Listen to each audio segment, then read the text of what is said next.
No? Okay, well, let's get into it. Shantae. Yes. So there's so much going on right I now in the world, the like political world. spinning, just spinning. And I honestly think that, like, for the next month until the election day, we'll probably be talking about all this stuff. But, like, does anybody else feel like we're getting punked? Yeah. Like, I'm Um, waiting for Ashton Kutcher to pop up and be like, "Haha, got you," or the new host, Chance the Rapper. Any of them at any time could be like, yeah. "Haha, you're getting punked." I'm ready for this Because, simulation to end. yeah. So within the last week, Trump somehow contracted and was cured of the coronavirus. Um, Allegedly. it was announced on Friday he tested positive for coronavirus. He went to Walter Reed Hospital where they gave him the best absolute care The possible. best, most absolute care. Yes, Shantae. That's Jasmine saying for rich people care. It started with Tom Hanks. It started when Tom Hanks first got coronavirus, and I was like, he's gonna be fine. They're gonna give him the best, most absolute care. And so they gave him the best care possible. So good, in fact, that he was showing signs of vast improvement in under 2 days and has actually been released from the hospital and is under watch with, health professionals checking on him. We want to talk about this because When he resurfaced, he did not look well. Let's talk about that. I think he didn't have his spray tan. No, I mean, look, if you look at him, he looked like he was breathing weird, like his labored breathing a little bit. It didn't. So when I was like, he does look sick because he looks pale for once. I really think they'd washed off the spray tan and like let him go out into the world. But one thing that I heard from a family member here is that when they were checking him for everything, they were saying he was having heart palpitations. Ooh. So, and high blood pressure. So he could very well be like, on, I don't want to say like I'm not a medical professional, but like on the brink of a heart attack or like a stroke Oh, or a panic attack. I don't know, knows? Shantae. Stop. Fake news, Shantae. Fake news. Misinformation. It's fake news. Like, don't take my word for that, but like that's, maybe he was breathing a little differently. Yeah. He's not in good health. He's not. Let's just He's say that. 74. He is obese. Yeah. He only eats fast food.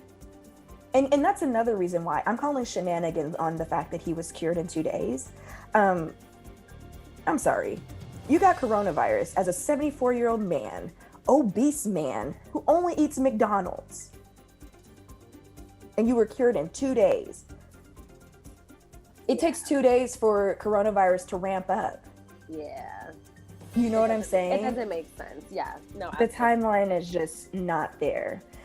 So I've posed a couple of questions. Well, and then too many people close to him, like in the house, also have now contracted it. And the one person I find extremely strange, and it's not to say that I wish it upon her, but I find it extremely strange that his daughter, Ivanka, is like the only person in his administration who has not contracted coronavirus or tested positive. Yeah. And she's his aide, I'm pretty sure. She's like the advisor to the president. She's probably actually wearing a mask. She's probably taking all the proper precautions.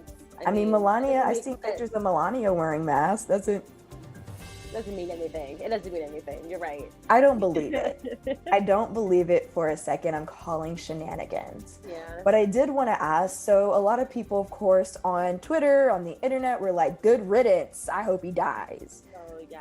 And then there were other people who were like, I wouldn't wish this on my worst enemy, and I hope that he gets better. What do we think about the public's response? And Yeah. how did you feel? What was your stance when you first heard he had it? That is a really good question because a lot of people, I feel like, okay, so my response was I did honestly kind of laugh, I mean, I had a reaction that was like, I mean, you get what you get because, he was just days earlier making fun of Biden for always wearing a mask. So it was kind of just, to me, it was kind of like karma, or it was something to me that I feel like was coming. Right. However, I don't personally ever wish death on anyone. Right. No matter how I feel about them. That's not cool. and again, we've talked about this before, the internet's reaction to things and how they like, you know, how we don't take things seriously, you know, and how, you know, so many people were celebrating this and literally were wishing death upon him. And it's just like, you know, you guys were just months before and the weeks before begging for compassion from this man because y'all have had friends and family members die from this. Right. Like, right. I think that those are all just like the points to be made. I just think it's really tacky to have wished death upon him. And just like that, it's like, if you believe he got corona because of karma, okay, you wishing death upon him, that's gonna come back to you tenfold. Right. And I just think that it's not a good look. It's like what we want him to have is compassion and care and care for the American people, and we're not showing the same. Like, even to your worst enemy, you should show care, because it's like, kill them with kindness. Like, exactly. You don't have to sink to their level. We don't all need to be as ruthless and reckless as Donald Trump. We want to be the exact opposite. So why wouldn't we show him that, you know, we hope you get better and we hope it turns around for you. I know a lot of people were upset with Biden as well for, you know, him saying that he was going to pray for his family and for Trump. And they were like, I just wish he would be a little bit more like less passive. And I'm like, it's not that. He's just being a human, a decent, a good person. Being. Yeah. Yeah. Which is what we need. None of that was at all passive or a pushover at all. I mean, any great leader, you know, would do something like that. You know what I mean? Obama would do that. That's what we would want to see. Trump would have been like, maybe I'll win if he dies off. You know, like. Or no, he would have said something about like, oh, those masks don't do any good anyways, or something. Like, you know, something along those lines. But yeah, I mean, you know, it's good thing it wasn't shoe on the other foot. I'm glad that Biden and Kamala, wow, I don't know why I'm forgetting how to say her name. I'm glad that they took the high road, you know, and sent their well wishes. Yeah. When a lot of other people did decide to go low. And I mean, I don't condone that. Let's quickly switch gears over to the vice presidential debate last night between Harris and Pence.